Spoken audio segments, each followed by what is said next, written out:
RCB ಮತ್ತು Delhi capitals ನಡುವಿನ ಈ ಪಂದ್ಯದ ವರದಿ ನಿಜಕ್ಕೂ ಕುತೂಹಲಕಾರಿಯಾಗಿದೆ. ಪಂದ್ಯದ ಮುಖ್ಯಾಂಶಗಳು. ಆರ್ಸಿಬಿಗೆ ಭರ್ಜರಿ ಜಯ. ಕೇವಲ 76 ರನ್ಗಳ ಸಾಧಾರಣ ಗುರಿಯನ್ನು ಬೆನ್ನಟ್ಟಿದ ಆರ್ಸಿಬಿ, ಕೇವಲ 6.3 ಓವರ್ಗಳಲ್ಲಿ 1 ವಿಕೆಟ್ ನಷ್ಟಕ್ಕೆ 77 ರನ್ ಗಳಿಸಿ ಜಯಭೇರಿ ಬಾರಿಸಿತು. ವಿರಾಟ್ ಕೊಹ್ಲಿ ಹೊಸ ದಾಖಲೆ.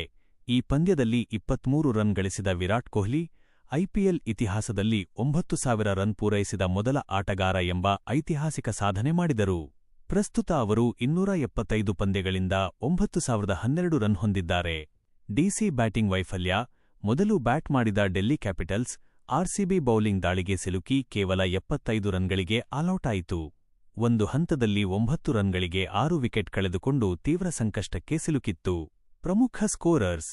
RCB Devdutt Padikkal 34, Virat Kohli 23, Joseph Bethell 20, DC Abhishek Porel 30, David Miller 19.